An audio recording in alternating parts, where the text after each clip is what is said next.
Hi, I'm Tam Black, and this is some snippets of a conversation that I had about user research design. So when you need to balance all of these needs from all of these different stakeholders who are going to be interacting with the product and using the product, you have to think about what their priorities and what their needs are. And in order to do that, that's where user research comes in. So not only are you interviewing them and asking them questions about what's the worst part of using this product, what's the hardest part of your job, what's the most awkward part of this repetitive motion you have to do. And by talking to them, they can explain their pain points, they can talk about their favorite features, they can talk about their favorite products, and all that information feeds into the design process and gives like really useful information on what people are willing to spend their money on and what they're willing to integrate into their lives and touch every day. It's my opinion that the user is the most important person, the primary user, the person who's using it every day in their daily life, or as part of their job, constantly. I think that that person is the person that's the most affected by the quality of the product or how well designed it is. So I think that they're the most important. I would say that second to that would be the person who's making that purchasing choice for either that user, for that household, for their family, whatever, because the product not only needs to meet the needs of the day-to-day user, but it has to be obvious that it will to someone who wants to buy it. As an industrial designer, there are a ton of different things that you need to keep track of.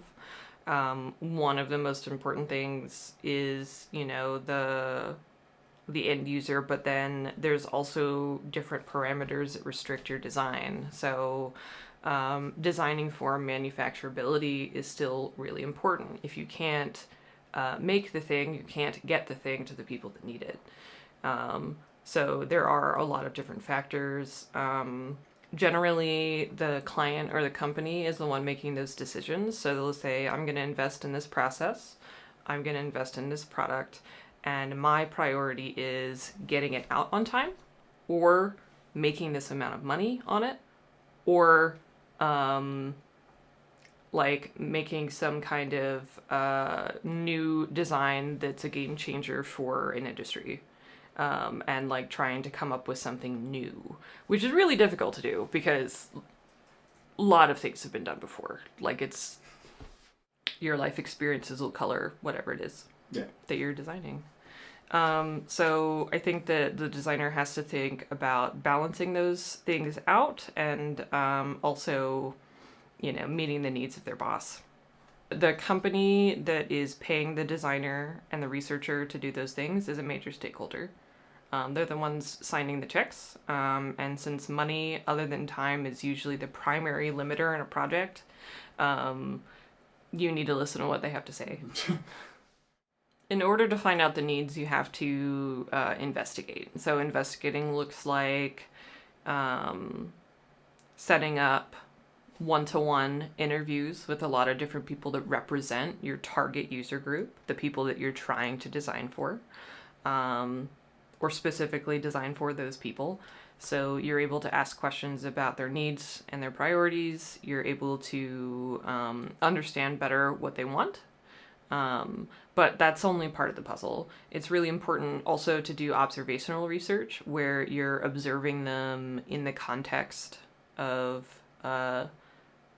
the workspace or the house space. So that's called contextual research. What are they in the context of? And so you can observe a pain point they might not even be aware of. If they're doing something every day and they gotta kick that one button to get it to go, they figured that out, but that could be a design flaw. Often when they're consumed by the task that they're doing, especially if it's an everyday task, you're going to be able to observe issues that they're having or strain that they might be having that they won't be able to identify because they're not a designer. They maybe don't understand the exact best measurement for their body. They just know what they're doing with the product.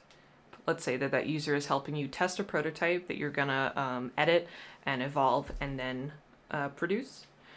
it's important to know where everybody's tripping up. You don't want to design a mistake into every experience. So if it's impossible to miss pressing this button that messes the whole thing up, that button should be far away from the ones that you're using all the time. During user testing, it's also important to make the user feel a bit more comfortable, because if they know that they're being watched and they know that they're being interviewed, that automatically skews what they're doing in front of you. So creating a more comfortable atmosphere can really help them focus on the task at hand.